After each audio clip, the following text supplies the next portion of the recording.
আসসালামু আলাইকুম প্রিয় দর্শক, গত শনিবার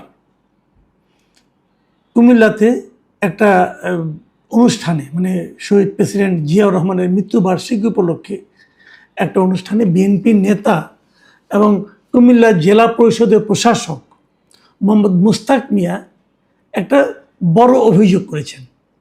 এই অভিযোগ নিয়ে গত দুদিন সোশ্যাল মিডিয়া এবং আমাদের বিভিন্ন মিডিয়াতেও নানা ধরনের তর্ক বিতর্ক আলোচনা চলছে।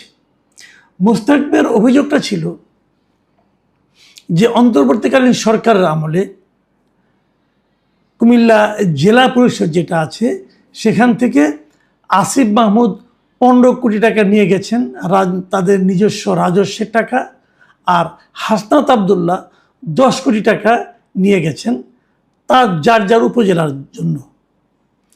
এই হলো ওনার বক্তব্য। এই অভিযোগের প্রেক্ষিতে এই অভিযোগকে নিয়ে মোটামুটি একটা আলোচনা। উনি যে জিনিসটা বলেছেন সেই জিনিসটা আমি যদি হুবহু বলি, উনি বলেছেন আসিফ মাহমুদ 15 কোটি টাকা নিয়ে গেছে আমাদের নিজস্ব রাজস্বের টাকা, এবং আরেকজন হাসনাত আবদুল্লাহ নিয়ে গেছে 10 কোটি টাকা। তো এটা হলো সমন্বয়ের অবস্থা। যখন এই ধরনের কথা উনি বলেন তখন এটা থেকে আপনি কি বুঝবেন? মনে হবে যেন ওনারা ব্যক্তিগতভাবে ব্যক্তিগত প্রয়োজনে অথবা ব্যক্তিগত লাভের জন্য তারা এই টাকাগুলো কুমিল্লা জেলা পরিষদ থেকে নিয়ে গেছেন।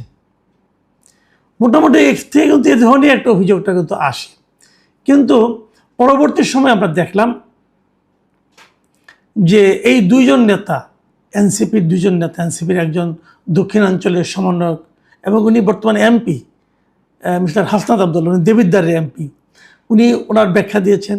এবং আসিফ মাহমুদ সজীব ভুঁইয়া, উনি বর্তমানে এনসিপির মুখপাত্র হিসেবে কাজ করছেন। উনি ওই সময়ে স্থানীয় সরকার মন্ত্রণালয়ের উপদেষ্টা ছিলেন।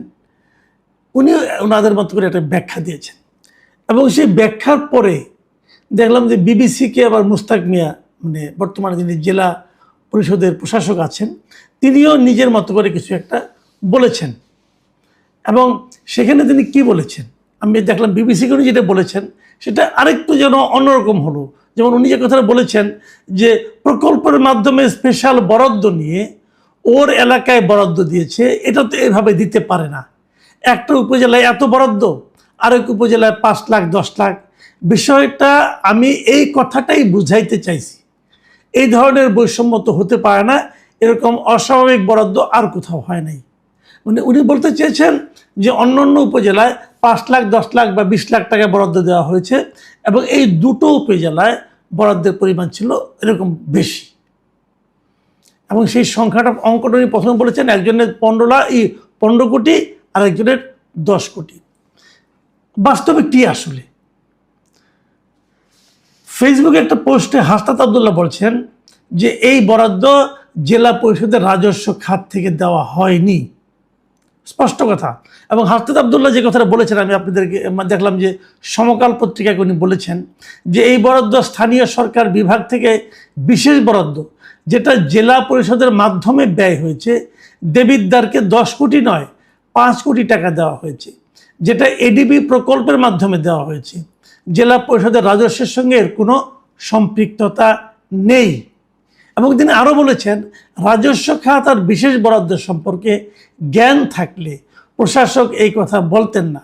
আর উনি এমনভাবে বলেছেন মনে হচ্ছে টাকা আমরা নিজেরা পকেটে নিয়ে গেছি, অথচ দেবিদ্বারের বিভিন্ন কাজে এই টাকা বরাদ্দ দেওয়া হয়েছে।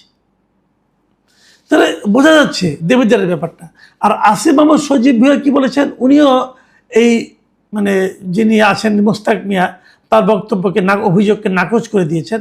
এবং উনি বলেছেন, আসিফ মাহমুদ বলেছেন, উনি এটা ক্লিয়ারলি রাজনৈতিক উদ্দেশ্যে বলেছেন। উনি তো আর কোনো সরকারি কর্মকর্তা বা সরকারের দায়িত্বশীল কেউ না, উনি বিএনপি নিয়োগকৃত একজন প্রশাসক। এবং তিনি আরও বলছেন যে কোন অর্থ এডিপি আর কোন অর্থ রাজস্ব এটা জানতে হবে। আমি মন্ত্রণালয় থেকে সব উপজেলায় বিশেষ বরাদ্দ দিয়েছি।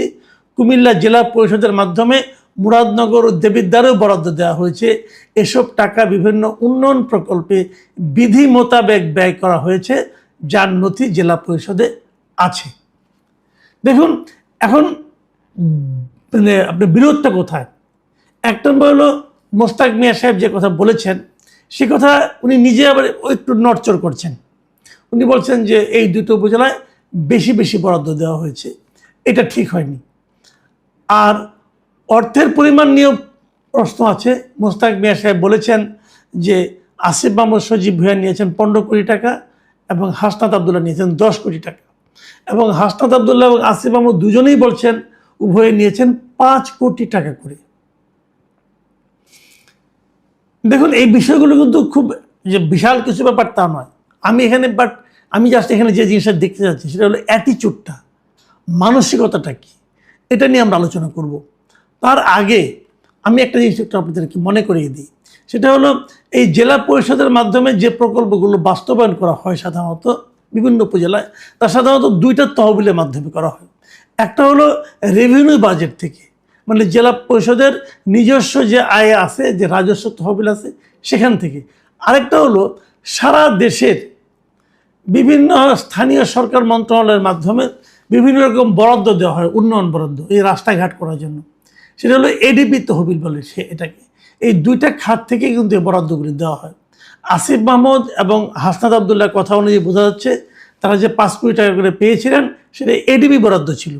আর মিস্টার মোস্তাক মিয়া যেটা বলছেন সেটা হলো রাজস্ব তহবিল থেকে হচ্ছে।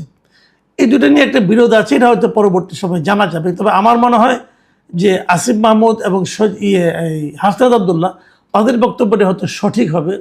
মোস্তাক মিয়া সাহেব হয়তো রাজস্ব এবং এডিপির পার্থক্যটা ঠিকমতো বুঝতে পারেননি, অথবা বক্তৃতার খাতিরে হয়তো ঢালাও বলে দিয়েছেন। কিন্তু এইটুকু আপনি যতটুকু বুঝেন না কেন, এখানে কিন্তু আরেকটা কথা আছে। আরেকটা কথা কি, যে আসিফ মাহমুদরা যতটা নিজেদেরকে নির্দোষ মানে প্রমাণ করার চেষ্টা করছেন, বিষয়টা মনে হয় অতটা সহজ নয়। এই কারণে আমি আপনাদেরকে স্মরণ করে দিতে পারি, 2025 সালের সেপ্টেম্বরে দৈনিক প্রথম আলো পত্রিকায় একটা প্রতিবেদন প্রকাশিত হয়েছিল, এবং সেখানে বলা হয়েছিল কুমিল্লার সড়ক ও অন্যান্য অবকাঠামো উন্নয়নে স্থানীয় সরকার প্রকৌশল অধিদপ্তর 2400 কোটি টাকার প্রকল্প দিচ্ছিল, এবং তার মধ্য থেকে আসিফ মাহমুদের নিজ উপজেলা মুরাদনগরে 453 কোটি টাকা, আর হাসনাত আবদুল্লাহ উপজেলার দেবিদ্বারে 336 কোটি টাকার বরাদ্দ রাখা হচ্ছে। এ ধরনের একটা নিউজ কিন্তু আমরা 2025 সালে অন্তর্বর্তীকালীন সরকারের আমলে প্রথম আলো পত্রিকায় দেখেছিলাম। তার মানে তারা নিজেদের উপজেলায় বাড়তি বরাদ্দ নেননি অন্যান্য উপজেলার তুলনায়, এটা মনে হয় ঠিক না। তারা নিজেদের উপজেলায় বাড়তি বরাদ্দ অবশ্যই নিয়েছিলেন, এটা আমরা মোটামুটি বুঝতে পারি। এটা নিয়ে তখন বেশ আলোচনাও হয়েছিল, এবং এমনও বলা হয়েছিল তাদের যারা বন্ধুবান্ধব আছেন, যেমন নাহিদ ইসলাম অথবা আরও যারা আছেন, তাদের যে সমস্ত নির্বাচনী এলাকা সেখানেও কিন্তু এরকম বাড়তি বরাদ্দ দেওয়া হয়েছিল অন্য অন্য উপজেলার তুলনায়। এটা হতে পারে, এটা অস্বাভাবিক না, এবং আমার মনে হয় এটা হয়েছিল। প্রশ্ন হচ্ছে এই হওয়াটা কি ঠিক কিনা। যে কথাটা নাকি হাসনাত আবদুল্লাহ পরবর্তী সময়ে বলেছেন যে টাকা যদি নিয়ে থাকি সেটা তো আমি আমার পকেটে ভরিনি, সেটা তো আমার ব্যক্তিগত প্রয়োজনের জন্য নিইনি, সেটা আমি আমার এলাকার উন্নয়নের জন্য নিয়েছি। এই কথাটা একদিক দিয়ে শুনতে ভালো শোনা যায়, কিন্তু আরেক দিকে আবার এটা প্রশ্নটা হয়, আপনি কি কেবল আপনার এলাকার জন্যই করবেন? একজন এমপি যখন নির্বাচিত হন তখন কি ওনার দায়িত্ব থাকে নিজের এলাকার উন্নয়ন করা? এটাই কি না, আদর্শগতভাবে তা নয়। আদর্শগতভাবে উনি একটা এলাকা থেকে নির্বাচিত হয়েছেন বটে, কিন্তু উনি আসলে সারা দেশের কথাই ভাববেন। এবং ওই এমপি যখন মন্ত্রী হয়ে যাবেন, মন্ত্রীর পদমর্যাদায় কোনো ব্যক্তি হবেন, যখন তার হাতে বরাদ্দ দেওয়ার ক্ষমতাটা থাকবে, তখন উনি নিজের এলাকার জন্য করবেন, এটা ঠিক না। উনি পুরো দেশের জন্যই করবেন, এটাই তত্ত্বগতভাবে এটাই হওয়া উচিত। কিন্তু এটা আমরা কখনোই দেখি না, এই দেশে আমরা কখনোই এরকম দেখিনি। আমরা এর আগের আমলে দেখেছি, যখন হাসিনা সরকার ক্ষমতা ছিলেন, তারা গোপালগঞ্জের জন্য একচেটিয়া সব করে গেছেন। গোপালগঞ্জের লোকদের খুব ভালো ভালো পোস্টিং হতো, গোপালগঞ্জে অনেক উন্নতি হতো, সেই উন্নতি নিয়ে কোনো আলোচনা হতো না। এরকম অনেক কিছু আমরা দেখেছি। আবার তার আগে দেখেছি যখন খালেদা জিয়া ক্ষমতায় ছিলেন তখন ওনাদের এলাকায় যেমন বগুড়া, লক্ষ্মীপুর এই সমস্ত এলাকায় আমরা দেখেছি প্রচুর উন্নয়ন কাজ হতো, ওটা নিয়ে কোনো আলোচনা হবে না। আমরা যখন কোনো একজন মন্ত্রীকে পাই, সেই মন্ত্রী নিজের যেখানে নির্বাচনী এলাকা সেখানে উনি প্রচুর কাজ করেন, এবং এই কাজগুলি যে অপ্রয়োজন আমি তা বলছি না, কিন্তু আমার কথাটা হলো কি, আপনি তো গরিব দেশ, গরিব সরকার, যা কিছু উন্নয়ন কাজের জন্য বরাদ্দ থাকবে সেটা তো একটা সমবন্টন হওয়া উচিত।